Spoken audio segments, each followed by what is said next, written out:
So, Ashley, thank you so much for making the time. I've really enjoyed getting to know you. I really have. And like, even right now, as we're like getting ready to hit the record button, it's just been fun talking and catching up. I believe it was Naval Ravikant that said, obviously our work is very important. We spend most of our lives working. That was the main reason I ever wanted to even help people at all when it comes to their work and that alignment of bringing out, I love your phrase, the highest and best self. Mm-hmm. I think that when work is a reflection of our personality and our character, it doesn't feel like work as much. Mm-hmm. We can totally lose ourselves in the activity and it becomes like an autotelic exercise where what that really means is that we do it for the sake of doing it, not for any outcome. There isn't this reward at the end when we get to live our character and our personality and our traits and our strengths and our crafts, like my assessment shows as well. It's like you kind of lose yourself and that flow state actually does show up. Yeah. And so you get excited by the leadership of the team. And I'm so fascinated by your story because it's this evolution of continuously figuring yourself out and self-knowledge, and then that being this feedback loop into how you live and pivoting and transforming over and over and over again. So I'm very happy for you. I really am, because I can just feel and see the excitement of this next phase. And I love seeing that connection between you and your work. Thank you. Yeah, what you said is so key. It's like, I had somebody message me the other day saying, Ashley, what do you do when you experience like self-development burnout? And I said, what does that mean to you? Can you give me an example? Can you be more specific? And he said, well, I feel like, I work to get to a destination. I work to get something and I have a goal that I want to achieve. And then when I get there, it's not as great as I envisioned it. Like it doesn't feel as good as I thought it would. And I'm like, my friend, therein lies the improvement you get to make, or the shift you get to make. And the shift is focusing on the journey. How can I, like, if you're not enjoying, we're never guaranteed a tomorrow. We are not guaranteed. I mean, that may sound morbid to some people, but we aren't guaranteed a tomorrow. As Ricky Gervais said like 2 days ago on Instagram, life's amazing and then you die. Yeah. yeah. It's inevitable. It's going to happen. We don't know when. Mm-hmm. So with knowing that, it's like, what's the point if every day you're hustling and you're miserable or unhappy or exhausted every single day to get to some destination that's A, not guaranteed, B, may actually shift into something else, as it has for me many times. The whole point is to enjoy the journey. And what you said about excitement, right? Like, I'm like, are you waking up excited? Like I'll get excited. Like, I'm like, I can't wait to see how like this, like when I build systems, for example, like I'm so excited to see it in action. Like that's something that really gets me super amped. And it's like, if you're not feeling excited about what you're doing on the day to day, then that's when I ask, what's the point? Because then what are you doing it for? What is your why? I had one of my private coaching clients say she wants to get her PhD. She's my age. And she's like, I really want to do this. I said, cool. Why? And she's like, and I'm like, okay, cool. Your assignment is to go journal on this and get super crystal clear on your why. Because if your why doesn't light you up, if you don't have a why that makes you cry, as I say sometimes, gives you the chills, then maybe you get to reevaluate, your decision in moving forward in this. I want to go back to what you just said there, where you talked about waking up excited. What have you personally done when you've gone through periods in your life, and I'm making an assumption here, maybe you haven't, of periods where you didn't wake up excited, where you felt trapped, where you maybe even felt just completely like the opposite? I know I have, and I'm curious, like in those times, it can feel impossible to make a change. How did you get here from places like that, if you did experience them? Courage. And what I mean by that is like, I already thought I had I experienced it just now in my body for a second, and then I made it go away. But I had that feeling of exactly what you said, trapped, stuck. I would wake up, I remember in the mornings, like just dreading to walk over to, I've been working from home for the last 6-7 years, but Wow. just dreading to get out of bed to walk over to my computer, like the whole, 20 steps that was. It's like, Wow. I don't want to do it, like feeling, just dreading it. I don't know if anyone listening can relate to this, but like that feeling of dread. So that went on for, I would say, a solid 3 months of just dread. Okay, that's a long time. And I mean, that 3 months goes by slowly when you are, as you know, when you're excited, it goes by so quick. When you're not excited, it goes by slow. And so what did I do? Well, I actually, well, I always do this. I call my dad first. I tell him my dad literally, like, I'm not kidding, he's my mentor. I call him, I say, look, this is what I'm experiencing. I am not enjoying this. I am not excited. I'm dreading. And he's like, okay, cool. Well, you know what you need to do. My dad never tells me the answer. He always says the same thing. You know what you need to do. And so I did. I had a business coach at the time, and I wrote a really nice letter, because that's the way my partner or my client at the time preferred to communicate. And I just said, like, I admire you. I appreciate you. This client was a 6-figure contract for me. It was huge. And I knew that it wasn't in alignment. And you know why? It's because the why was just money. That's why I took him on. That's why I took on the client. It wasn't something I was excited to do, but the money excited me. Right. And so there you go. It's a perfect tying that back into the why being so important, and being deep and not surface. So I wrote him a letter. It took so much courage. I was shaking. I had my hand hovering the send button forever. And I finally sent it. And you know what? His response was amazing, because I really put my heart into that letter, and I really acknowledged him first and how much I appreciated the opportunity and et cetera. And he was amazing. He was like, hey, I want you to know, anytime you ever want to, the door's open. Like, I'd love to work with you again if you change your mind. So it was awesome. And it took courage. So when things feel impossible and when you feel stuck, you've got to know that is an illusion. That is not real. You are not stuck. It's an illusion. So you've got to interrupt that illusion and drum up courage. For me, it was courage to speak my truth and honor my own alignment. So once you identify your concern, right? Like, I can't leave this job because X, right? That's your concern, whatever your concern is. You write that down. You ask yourself the question, do I absolutely, with 100% certainty, know that that is 100% true? Like literally gun to the head, is this 100% true? You're going to say, no, you don't know that, because you don't know what opportunity is going to open up when you close this one, right? I can just see the depth of self-development work that you've done. I noticed on your Instagram, you were reading a book recently. You kept posting about it, Becoming Supernatural as well. What you mentioned, the first metamorphosis, the one where it sounded akin to something like awakening even, and doing really deep work around trauma and wounds. What sparked that first journey, that first step toward wanting to even evolve and transform? So there's this quote, and this is it. This is what got me to do this deep, uncomfortable, like I'm talking really uncomfortable work. There's a quote that goes, change happens when the pain of remaining the same outweighs the pain of change. Okay. So that was it.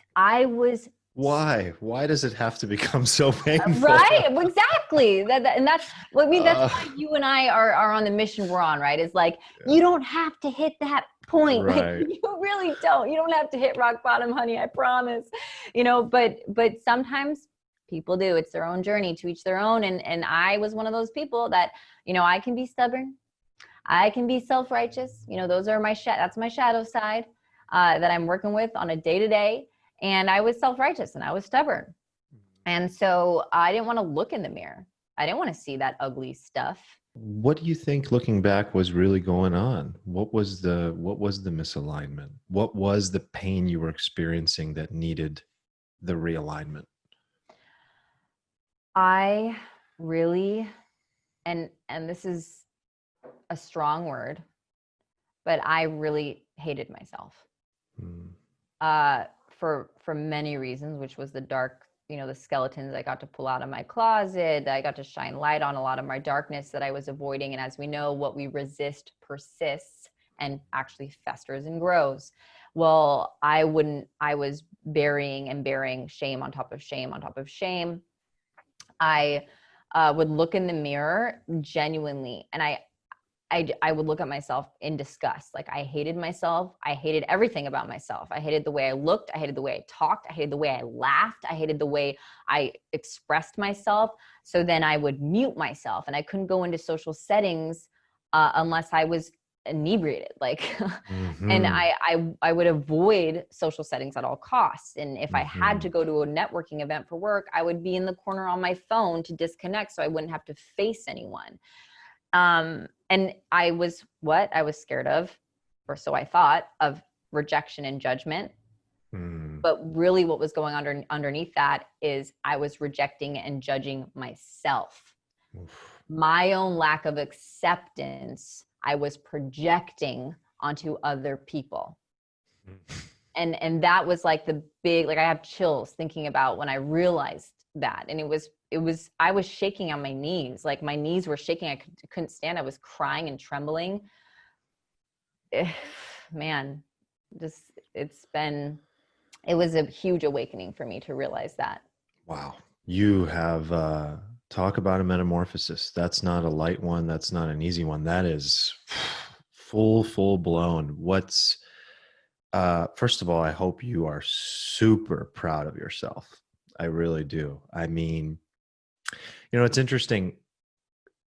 There are so many people, lives out there, little lights that have the potential to be huge lights in the world of positivity and optimism that are not able to until they do what you did. Like, you would not be the Ashley of today had you not gone through hell. Amen. And that's why I think there's like also what comes with doing the work, hopefully for most people, and I'm sure you feel this, I know I do, is like a feeling of self-empowerment. You feel a lot more powerful having gone through the hell of the work and come out with a higher sense of awareness and consciousness. Everything you described were all things that were probably unconscious in you because you didn't want to look in the mirror. My favorite quote, I even have it on my website, is, until you make the unconscious conscious, it will rule your life and you will call it fate. Mm, And it's all about this process of like continuously making these unconscious things conscious. And until we do, we wake up one day and we find ourselves in a life that we didn't sign up for. And it gets more and more and more painful. And life seems to just hit us in the face over and over again until we wake up. What we resist persists. mm-hmm. And it actually, I don't know, as you were talking, I'm proud, I'm so proud of you, but I'm so heartbroken for the number of people that I know feel the way that you felt. Like, that self-loathing is so common. Like, just imposter syndrome alone, like, where did that come from, where so many people feel like they have to fake it or feel like they're not enough? And I Mm-hmm. think that that's rooted in so much of what you just talked about, this comparison syndrome of living in a society where it's always in our face. Like, everything everyone is doing is always in our face. And I mean, everybody knows this already, and it's not, almost not even worth repeating, but it's like when you show up on social media and you engage, all we see is the best version of each other. I'm not posting when I'm depressed. Yes, 100%. So here's the thing. And for anyone listening who is a content creator, like, you're posting out content on Instagram, Facebook, wherever, I implore you to next time you do go through something dark, because I this is my own challenge that I do with myself, is I let myself go through, I honor that experience and fully, I'm completely present with that experience and I'm going through my stuff. And you're absolutely right. When I'm going through my stuff, I'm not trying to post, right? I'm not going to post about it. And I don't even feel like doing anything for that. Well, it's matter. hard like to do anything. That's yeah, the thing. hard to do anything. Then once you come out on the other side and you've overcome it, I share what happened personally. And I challenge people to do this because when I've done that, I kid you not, highest engagement, the most direct messages saying, oh my gosh, Ashley, thank you so much. I know that must have been hard to share. Like I shared, and I'm just going to say this right now. This was like something that I had a lot of shame about in my past. Okay, this was years and years ago. I had an affair with a married man.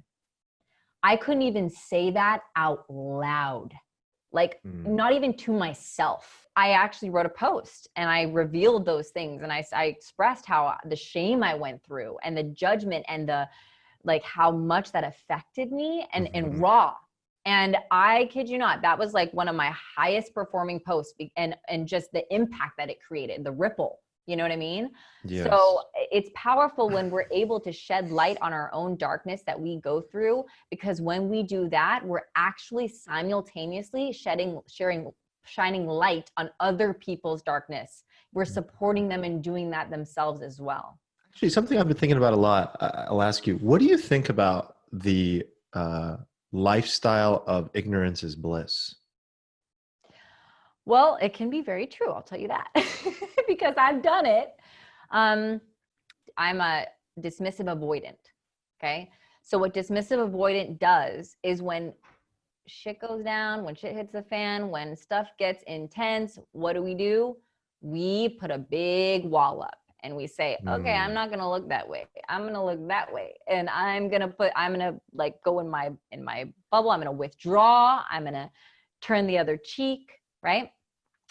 And so that when you say ignorance is bliss, I've done that a lot throughout my life where I will be ignorant. I used to be very unconscious when I would choose this, just so I could stay in my little bliss bubble. And so that's why I'd say to an extent that is true. That's what can happen. However, what we resist persists.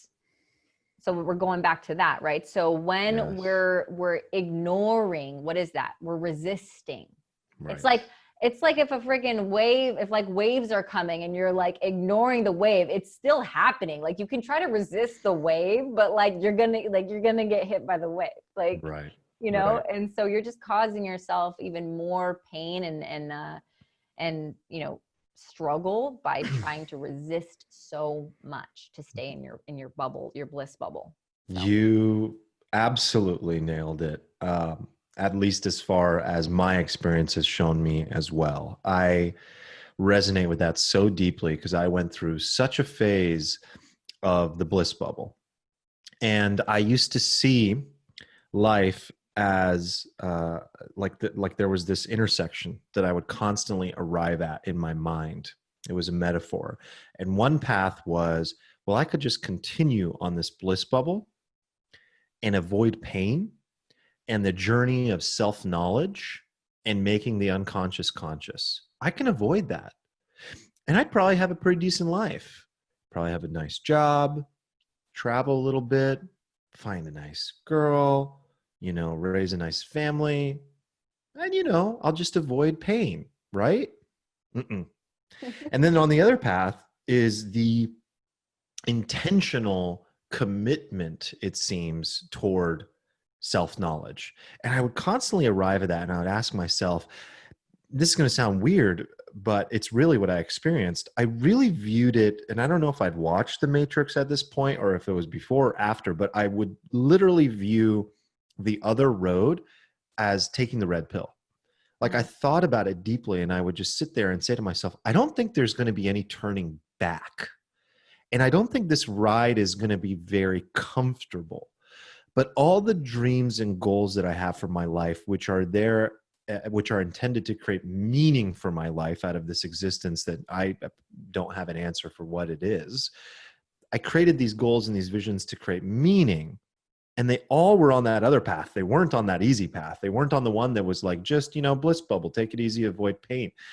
And I thought about that so deeply. And I just love the way you described that, because what would probably have happened to a person who stays on that, let me just avoid, that avoidance of self-knowledge path, is that life would just keep hitting you over. Like, someone would die, you would get sick, something would happen, you would lose somebody, like something would happen, you'd get depressed, you'd be on medication until you decided to go down that path. Because otherwise we stay asleep until we're 50, 60, 70, 80, 90. And then all of a sudden we're like, fuck, wait a second, this is it. This is my life. And it's too late. Mm-hmm. And for me, it was like, that was the strongest driver. Like, wait a second. There would be regret. Yeah. There would be regret of the unlived life within me, Yeah. It's like, it really is the difference of a mediocre life versus your highest and best life. As we would say, right? Highest and best. The big thing that I would say that and you could probably relate to this, is like, it's about getting comfortable with the uncomfortable. Mm-hmm. Remember, we're talking about like interpretations and meanings. So we can look at pain and discomfort as like, well, of course, pain is painful. And can we also get excited about pain? My girlfriend called me the other day and she was like really going through it, like crying. And it's so funny how, and I love having these conscious friendships now. I seriously do. Cause like she doesn't get offended, and she actually like it helps, it supports her. I genuinely, I'm like, girl, I'm like so excited for you right now. Cause I know like she is in the work with me. Like we are hand in hand. Like she's all, her life transformation is her lifestyle. So she's in the bathtub, she's crying, she's sobbing, she's in pain. And here I am, I'm on the other side. I'm like, oh my God, like I wish I was going through that right now. Cause I'm like, you're about to have a big breakthrough, sister. Like, what a reframe. keep feeling, let it through, let it move through you. And she was like, oh, and she loved hearing that because it's true. And she knows that to be true. And then she was it was like she was in pain, but excited at the same time. Yeah. And so like that right there, that's the transformation lifestyle. Wow. That's a profound reframe that is very difficult to do, but it's ancient wisdom is tied to these concepts, even modern wisdom, like the book Man's Search for Meaning. Like you can be in a concentration camp and find a way to reframe. Yeah. What is your theme of your life today? What are you currently focused on and finding joy in, or just in the process of transforming? What is it really that's your focus right now in this new chapter? Really, my focus is, and I think this is the first time I'm saying this out loud, so a little exclusive for your podcast. I have been, for the last over a year, actually, because it was last June, I have been completely unhinged and living the nomadic lifestyle. So I put all my stuff in storage. The reason I did this is, well, yes, I've always wanted to travel the world. I didn't need to put my stuff in storage to do that though. The reason I did that was because I started seeing that I was going back into certain patterns of materialism, and I was getting super attached to things, and I wanted to detach and go back inward, and take this, my self-love journey to the next level. So that's why I did it. And it's been very powerful. Holy smokes. And I had like a period of celibacy, and that was super powerful. And just been traveling the world and really experiencing different cultures, immersing myself and getting super uncomfortable. And now that I'm in this place now, and where my focus is now, I have an incredible boyfriend who I love with all my heart, who I love him too. That's how we met. And I'm at this point now where my focus is settling down. Like I'm ready to be rooted, and I'm excited to be rooted. I've never felt this way about a man before, where I see future so clearly with him. And talk about, scary, uncomfortable stuff. Like talk about foreign stuff. like foreign, like bells are ringing. And yes, I get scared. I'm only human. And then it's like, you know, thank goodness. I mean, I'm so grateful I have a coach. I always have a coach. And she supports me a lot with this. And, but I know that this is where I'm headed, and I'm excited, and I'm actually super eager. And that's where I'm going right now. Rooted, settled down with my honey. Congratulations. Thank That's you. very exciting. Ashley, I am so appreciative of this conversation and everything you have shared. You're an incredible person. You have so much wisdom. You've become a wise sage, I can tell, over the years. And you're just super, super fun to talk to. So thank you. What would you like to wrap up with, if any, closing thoughts? And also, what do you have an ask for the listeners or the audience, or anything you'd like to share? Well, the thing that just landed, which it means is the thing I get to say, you were talking about, you know, now in this whole thing of rigidity, and we're talking about that. Watch the shoulding. So stop shoulding on yourself. Okay. It's something that I mean, we've all done it. We should on ourselves. Well, I should do this. I shouldn't do that. We're shoulding on other people. We're shoulding on ourselves. And there's just shoulding all over the place. So my ask of you listening is, ask yourself, where am I shoulding on myself or others? And how can I shift that to, you know, actually acceptance, right? Of really what is, and what your truth is, what your desire is. If you have a desire to do something, somebody tells you shouldn't. Okay, cool. What is it? What is it that you really want? What's your heart's desire? And where you're shitting on other people is where you get to accept what is, right? That everyone is in their own process and their own journey. I feel like there's a lot of shitting on other people that's happening right now in the current state of affairs. And we get to really practice acceptance, and we get to practice compassion. And so that's the thing that just landed for me. Stop shitting on yourselves. And that's it. That's it. Thank you so much, Ashley. This was awesome. Appreciate you. Thank you. Thank you so much to you. for having me. Absolutely.